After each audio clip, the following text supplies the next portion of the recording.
Ouais, bon, c'est pas... Je suis content d'être avec toi en promo, mon c'est bon. Pareil. Pareillement, comment ça va, Olivier? Écoute, ça va bien.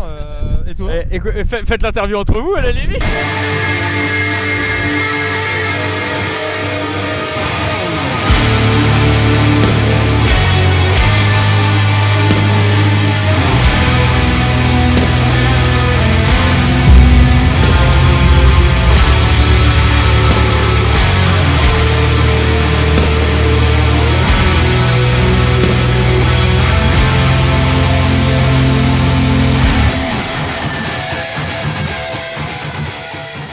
Salut à tous, Julien pour Matt Braise avec Pogo Car Crash Control aujourd'hui, donc on leur saute dessus direct en sortie de Warzone. Vous voici de nouveau au Hellfest 2019 un peu plus tôt, là on se décale de 4 heures et puis c'est reparti, on prend les mêmes, on recommence. Donc entre 2019 et 2022 il y a quand même beaucoup de choses qui se sont passées. On pourrait parler de la guerre en Ukraine, on pourrait parler de la montée du Rassemblement National, mais je pensais surtout au Covid. Donc déjà comment vous allez ? Ouais, super. Moi j'ai des symptômes. Du coup, comment vous avez vécu vous cette période de Covid en tant que groupe ? Mal.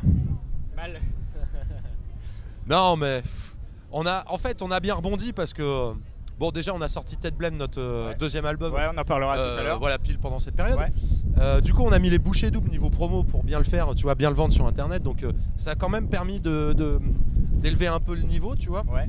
Et puis bah écoute, on a renclenché avec un nouvel album. On a pris un peu d'avance par rapport à ce qu'on a l'habitude de faire, tu vois, notre rythme. Ouais. Mais je pense quand même que le Covid est arrivé au pire moment pour nous parce qu'on avait taffé 2 ans et demi sur l'album Ted Blame. Ouais. Et quand on l'a sorti, du coup, pendant le Covid, on n'avait plus du tout d'inspi pour recomposer. Et du coup, je pense pendant 6 mois, on était vraiment, pas productifs, quoi, à zéro. On a commencé chacun. On était en stand-by en fait. En stand-by, ouais. On attendait que ça reprenne. Ouais. Tu sais, comme tout le monde, on attendait le mois prochain. Donc pendant ce temps-là, on répétait, mais.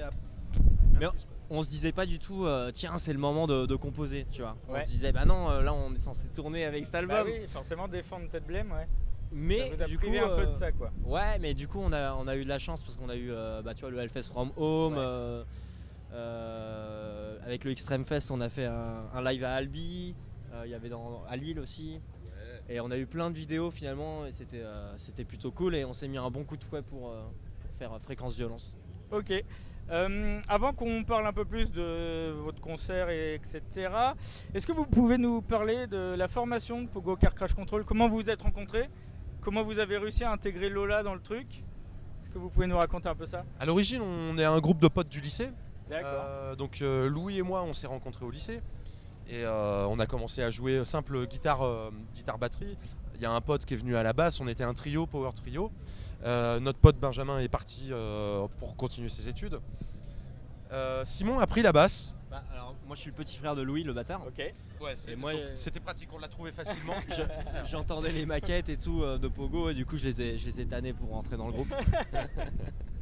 Simon est apparu, finalement Simon c'est un guitariste, donc il a repris la guitare et en fait Lola est arrivée parce qu'on l'a rencontrée, elle bossait dans une asso qui organisait des concerts à Paris. Ok. On a joué avec son asso, on l'a rencontrée elle savait qu'on cherchait un bassiste, on l'a auditionné, on était sur le cul tout de suite. Ouais. Donc maintenant ça fait depuis 2016 qu'elle est dans le groupe, D'accord. donc ça va faire 6 ans. Ok. C'était pas compliqué quoi, on a fait une répète, elle a pris la basse, on a dit bah vas-y, t'es dans le groupe. Puis voilà. On n'avait même pas envisagé le fait que c'était une fille. En fait, Ouais. pour nous, Ouais, on ouais. s'était dit bah C'est c'est gros niveau. la meilleure. Donc 2019-2022, Warzone. Pour vous, qu'est-ce qui a changé entre ces 3 ans là, niveau expérience du moment, là, du concert ? Il y avait beaucoup de monde. Il y avait vachement de monde et je me rappelle que en 2019 du coup, genre 5 minutes avant de monter sur scène, on était devant la stage à la Warzone et on disait putain, ça se trouve on va nous parler du Hellfest toute notre vie Et on dirait ouais mais il y avait genre je sais pas 200 personnes tu vois. Ouais. Et ça s'était bien rempli. Ouais, déjà. Ouais. Mais je pense que là les gens ne connaissaient peut-être plus, je sais pas. Là, c'était bien plein avant le concert. Ouais. Ouais, carrément. Les Ça, gens vous attendaient. Et ça, la c'était Warzone assez impressionnant, était vraiment blondée. Surtout, on a eu une hola à la fin là. À la fin, ça c'est fait la plaisir. base, la base. En fait, pour voir si c'était un bon concert, faut tester. Tu remontes sur scène pour juste aller récupérer ton matos. Et là, les gens ils gueulaient. Donc j'étais en mode bon bah c'est cool quoi. Du coup, comment vous abordez et préparez une date au Hellfest? Est-ce que pour vous, vous préparez comme une date classique ou il y a une préparation particulière? Bah, en fait, la setlist d'un concert, c'est quelque chose. Il y a pas grand chose. Il y a de la place au hasard, mais on fait en sorte que ce soit blindé, tu vois, que même si on joue mal et torché, la setlist elle marche, tu vois. Donc on a préparé ce 45 minutes au Hellfest dans cette optique avec des choses confortables à jouer, des choses qui font plaisir à nous en premier et du coup ça fait plaisir au public. Un set agréable et avec pas beaucoup de pauses comme d'habitude. Pas beaucoup de pauses comme d'habitude parce que quand il y en a, du coup on en profite pour dire des conneries et ça fait son effet. Donc on s'est fait blaster à la Warzone encore par Pogo Car Crash Control. Trop bien. Dans quel état vous étiez avant de monter sur scène là? Ça va, franchement ça va. Ouais. Bien, genre confiant. Parce qu'on est arrivé sur le festival hier, tu vois. Et du coup, on a eu le temps de se préparer mentalement au concert. Hier j'étais très stressé moi. Ouais. Mais aujourd'hui ça allait. Mais aujourd'hui Maintenant ça va mieux. Parce qu'il a bu 6 pichets et puis du coup aujourd'hui c'était tranquille. Il y avait un très bon luthier aussi qui a réparé toutes mes guitares. J'étais stressé parce que mes guitares étaient un peu toutes délabrées. Et il a fait un super taf. Merci à lui. Est-ce que vous pensez que passer au Hellfest aujourd'hui c'est un incontournable pour un groupe de rock, metal, punk Moi j'aurais tendance à dire que c'est une chance. Moi je me sens chanceux de jouer ici. Ouais, pareil. Super. Pour clôturer un peu cette parenthèse Hellfest, pour vous, sur les 2 week-ends là, quel est le groupe à voir, à ne pas louper? Sur les 2 week-ends, Ouais. Bah alors moi j'aurais vachement aimé voir Not Lose. Il paraît que c'était mortel en plus sur la main stage, donc ça change parce que moi je les attendais sur la Warzone. Ouais. Mais bon, j'y étais pas. Et après dimanche ça va être un peu ça va être la branlée sur la Warzone je pense. Dimanche toute la journée, il n'y a pas un groupe acheté. Voilà. Juste petite dédicace, hier on a vu Angstmanshare. Ouais, C'est des potes. Ouais, c'était lourd. Et franchement le show était extrêmement ouais, bien. complètement. Mieux que tout ce que j'ai vu Ouais. d'eux avant. Là ils ont joué. Ouais. Et pour moi ça pliait le game. Ouais, c'est vrai. Et bien sûr il y a Killing Joke ce soir. Et d'ailleurs on a fait exprès d'arrêter la promo à ce moment-là pour aller les voir parce qu'on a vraiment envie de les voir. Donc on va parler un peu d'album. Là vous êtes actuellement sur un rythme d'un album tous les 2 ans environ, avec la sortie de Fréquence Violence la toute récente.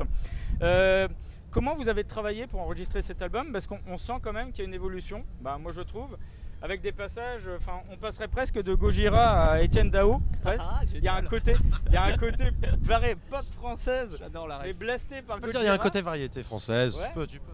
Et du coup, comment vous avez bossé? Est-ce que c'était une volonté d'essayer des choses? Juste pour le côté pop et variété, en fait, je trouve que ça a toujours fait partie de Pogo parce qu'on chante en français. Et en fait, je trouve que ça rend notre groupe crédible. C'est que nous, on ment pas, tu vois. On se maquille pas en américain. Tu vois, on est un groupe de rock français. Au moins, on est authentique dans cette place, tu vois. Je trouve que ce qu'on fait, c'est plus réaliste avec ça, tu vois, Ouais. aussi. Parce que bien sûr qu'on est influencé par les groupes américains, mais la démarche est quand même de donner quelque chose de vrai qui parle de nous, Ok. tu vois. Bah ouais, et tu vois par exemple le morceau Crystal Liquide, effectivement au début c'était un yaourt avec une guitare acoustique, du coup ça faisait un peu pop grunge. Et on a dit bah vas-y on va faire un chant à la Etienne Dao parce que avec le chant français ça donne une autre texture un peu, tu vois, Mylène Farmer, Etienne Dao, moi j'en ai bouffé tellement quand j'étais petit avec mes parents, je pense que je suis forcément influencé par lui quoi. Et Laurent Voulzy. Laurent Voulzy, j'adore Jean-Louis Aubert en acoustique, enfin album solo. Ouais. Et du coup, vous aviez tout composé avant d'arriver au studio? Vous êtes arrivé juste avec des idées? Non. Le gros était composé, mais il y avait quand même beaucoup de zones d'ombre Et heureusement, thanks to Francis Cast, notre producteur, qui a fait un super taf. Il s'est investi à 2000% et il a des super idées. Il connaît bien le groupe puisque c'est le deuxième disque qu'il fait avec nous. Ouais. Du coup, tu as parlé du chant en français. C'est vrai que c'est une volonté très salutaire de garder ce chant français. La facilité aurait pu être de chanter en anglais. D'où ça vient cette volonté de garder le français? Facilité, je ne sais pas si chanter en anglais c'est si facile que ça, parce que faut parler anglais, faut parler bien anglais, et pour pas avoir l'air d'un neuneu devant les vrais anglais, mieux vaut faire des paroles un peu, tu vois, avec pas de faute de conjugaison, tu vois, parce que sinon t'es trop triqué. Et surtout le choix. Quand tu chantes en anglais, c'est tu prends l'accent british ou l'accent américain, tu vois. Moi, quand je vois un français prendre l'accent british, j'y crois pas, je sais pas pourquoi. Voilà. Mais ça, c'est particulier, quoi, tu vois. Ouais. Donc en fait, en réalité, c'était la facilité de chanter en français. Ce qui était difficile, c'était d'assumer et de n'avoir aucune pudeur là-dessus. Parce que c'est très intimidant d'écrire un texte et de le chanter. Ouais. Parce que c'est très vite, c'est très personnel. C'est en ça que je disais la facilité de l'anglais. C'est vrai que les gens ne comprennent pas les paroles d'emblée. Il faut aller faire la démarche d'aller lire les textes et se renseigner un peu. C'est un premier filtre pour te cacher derrière quelque chose. Ouais, c'est vrai, alors que là en français, il n'y a pas de filtre. Ouais. Mais c'est venu assez tôt pour le coup. Parce qu'on avait aussi des groupes avant Pogo. Moi j'avais un groupe un peu de hard rock, de bébé rocker. Et tu vois, je chantais en français et quand j'avais 12 ans, tu vois, bah, ça me semblait logique de composer et chanter, d'écrire des paroles en français parce que je parlais pas anglais de toute façon. Donc, vous avez parlé un petit peu de vos influences tout à l'heure, vite fait. Qu'est-ce que vraiment influence? On parlait en introduction de la situation sanitaire ou de la situation dans le monde. Est-ce qu'on n'a pas abordé l'écologie? Est-ce que c'est des sujets auxquels vous êtes sensibles et qui influencent votre jeu, votre écriture? Tu parles de l'écologie en particulier? En général, par exemple. Non, écoute, moi l'écologie, je pense que c'est très bien, il faut prendre soin de la planète, tout ça. Mais dans la démarche artistique qu'on a, et même moi personnellement, j'y pense pas quand je fais mais je pense pas au combat politique. Moi je pense à la souffrance et aux choses qui m'entourent, qui me concernent. J'écris de manière assez égoïste et je me fais surtout plaisir, quoi. Ok. Qu'est-ce que t'en penses? Ouais, je suis d'accord. Je pense que bien sûr, chacun personnellement, on a des idées et bien sûr, il faut soutenir l'écologie, etc. Mais Pogo, c'est plus. Au début, on composait vraiment pour nos proches, tu vois, nos potes.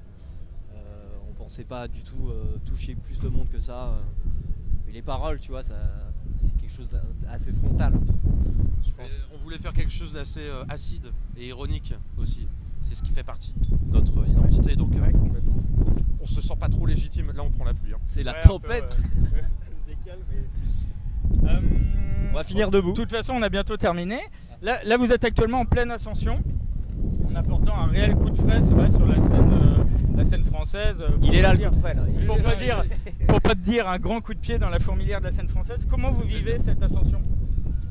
Écoute, on y va quand même assez step by step, je pense. Donc écoute, moi je la vis bien, nos vies n'ont pas changé du jour au lendemain, je vais pas te mentir, dans la rue je peux encore acheter ma baguette de pain. Donc vous le vivez plutôt bien apparemment, ouais, vous en profitez. C'est trop cool. On termine là-dessus, chacun 3 disques à écouter absolument, à nous conseiller. Aïe. 3 disques, alors moi j'aurais dit le dernier Not Lose, c'est un EP qu'ils ont fait, le rouge là, je sais pas, mais pour moi c'est le groupe le plus violent que j'ai écouté récemment. J'écoute pas mal en ce moment l'album de Killing Joke justement, le bleu, Pendulum je crois, un truc du genre. Je suis trop pété en nom. Le bleu. Hein. Le bleu. Et un dernier album. Allez, le dernier album de Turnstile parce que voilà, on va pas se cacher. Qu'on a bien pas vu sur le festival. Voilà. Ouais, moi, tu voulais mes 3 albums aussi? Ouais. Moi j'ai adoré le dernier album de Drug Church.